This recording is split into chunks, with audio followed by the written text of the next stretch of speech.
game, dengerin musik, berdiskusi asik di kafe. Belum aja gitu rasanya menjalaninya, hingga lupa sekitar lupa waktu. Di era modern ini, yang segalanya ada, tapi hidup kita seakan serba rumit. Di era internet ini, apa-apa serba cepat, pun segala aktivitas kita dituntut cepat, target dan target. Hidup serba tergesa-gesa, kita jadinya nggak bisa santai.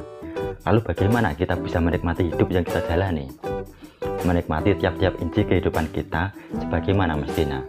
Hidup di era modern yang semakin materialistis, ditambah semakin kompetitif. Ketenangan batin, kehangatan kasih sayang pun sulit kita dapatkan.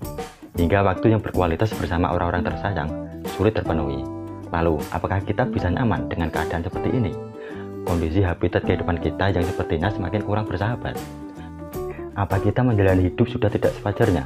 Atau jangan-jangan kehidupan kita sudah menantang arus sebuah kehidupan? Nah, apa kita nggak bisa hidup sewajarnya gitu? Menjalani hidup lalu menikmatinya, hidup dengan santuy gitu. Nah, menjadi seseorang yang santuy sepertinya membahagiakan, asik sepertinya. Menjalani hidup yang santuy sepertinya relate banget sama kehidupan sekarang ini. Tetap enjoy di kamar bersahabatku, dengerin ceritaku tentang menjadi seseorang yang santuy, menjalani hidup dengan santuy. Inilah filosofi hidup santuy. Dari beberapa masalah dalam menjalani hidup yang aku ceritain tadi, apalagi jika dilakukan secara berlebihan, banyak hal negatif yang justru kita dapatkan, seperti overthinking, stres, depresi berat, dan lainnya. Bagaimana orang sekarang tidak overthinking?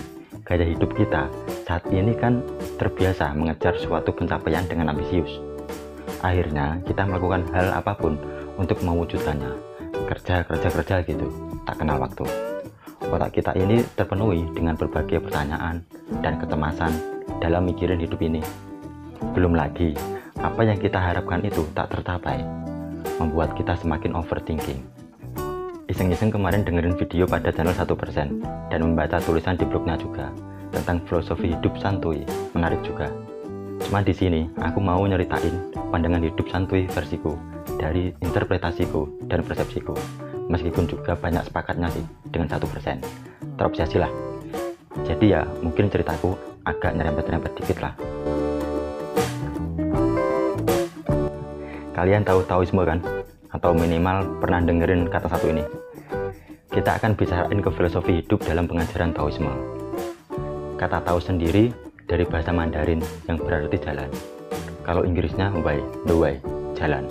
Jadi kata Taoisme ini diartikan pula sebagai jalan kehidupan, jalan alam. Memang banyak orang yang menjadikan Taoisme sebagai jalan kehidupan mereka. Inti dari ajaran Taoisme ya Wu Wei. Apa itu Wu Wei? Ya secara harfiah artinya tidak melakukan. Ini maksudnya dalam buku Tao Te Ching oleh Lao Tse, maaf kalau kurang pas penyebutannya, bahwa fenomena yang harmoni dengan Tao adalah fenomena yang alami. Misalnya, pohon kan tumbuh. Pohon tetap tumbuh tanpa mencoba tumbuh. Pohon tak punya pikiran, apalagi rencana, planning. Tapi pohon bisa tumbuh begitu aja. Nah, tujuan praktek Taoisme ini menurut Lao Tse yang mempertahankan perilaku yang alami, harmoni dengan alam. Biarkan mengalir, ikuti arus alam ini. Jangan melawan. Maksud Wu-Wei ini tidak melakukan, artinya tak perlu melakukan apapun yang itu sebenarnya bukan kuasa kita. Karena apa? Kita perlu menyadari tak semua hal di dunia ini yang bisa atau perlu kita kontrol. Dalam Taoisme ada kepercayaan akan yin dan yang harmonis di alam ini. Jadi ya sejatinya alam ini sudah seimbang. Ada siang, ada malam. Ada penyakit, ada obatnya. Ada musim kemarau, akan ada musim penghujan.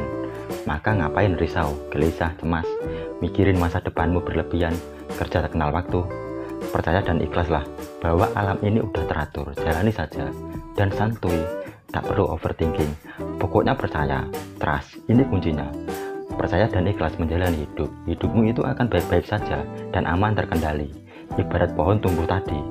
Ya kalau menengok sejarah munculnya ajaran ini pada era Dynasty Zhou, di mana kala itu di Cina sedang krisis pemerintahan dalam kondisi tidak stabil, sehingga muncullah berbagai pemikiran untuk mengatasi ini. Di antaranya ya Taoisme dengan tokohnya Lao Tse. Kala itu gaya pemerintahan di Cina cenderung otoriter dan kaku. Makanya menurut Lao Tse ini masalahnya. Pemimpin yang baik itu ya pemimpin yang santuy, pemimpin yang baik ya, yang tidak terlalu mengontrol berlebihan orang-orang di bawahnya. Biarkan mengalir dengan alamiah. Lagi-lagi prinsipnya percaya bahwa orang-orang di bawahnya mampu menjalankan perannya masing-masing. Begitu juga dalam mengambil kebijakan, pastinya ada diskusi dua arah. Dari sini bisa memahami ya inti dari filosofi Taoisme ini. Kalau versi 1%, pada dasarnya ada 3 prinsip. Non-action dalam arti melawan alam, trust atau percaya, seperti yang saya sampaikan tadi, dan satunya flow. Apa itu flow? Ya aku contohkan saat kita main video game kesukaan. Bagi yang pecinta game, kita begitu fokus, enjoy menikmati game yang kita mainkan. Pasti kalian semua pernah ngalamin kondisi flow ini. Entah pas main game, dengerin musik, berdiskusi asik di kafe. Belum aja gitu rasanya menjalaninya, hingga lupa sekitar, lupa waktu. Begitu halnya urusan rutinitas kerjaan kita. Bisa kita kondisikan benar-benar flow. Kita jalani pekerjaan kita, tetap fokus dan menikmati alurnya. Itu yang dimaksud flow. Sama halnya dengan saya yang menikmati bikin konten ini, meski susah payah dapetin view. Tetap konsisten bikin konten dan enjoy-enjoy aja gitu dalam menjalaninya. Jadi filosofi hidup santuy yang diajarkan dalam Taoisme lantas tidak melepas semua begitu aja tanpa tanggung jawab. Santuy ala Wu Wei ini nggak maksudnya terus nggak ngelakuin apa-apa gitu, ya tidak begitu juga. Ya flow itu tadi, jalani tetap fokus karena mampu menikmati prosesnya, enjoy gitu. Lalu percaya dan ikhlas bahwa hidup itu baik-baik aja. Dan tak perlu melakukan apa yang semestinya tak mungkin kita lakukan. Nah, inilah filosofi Taoisme, filosofi untuk menjalani hidup dengan santuy dan harmoni dengan alam. Saya Usul Pujiono, sekian dan terima kasih.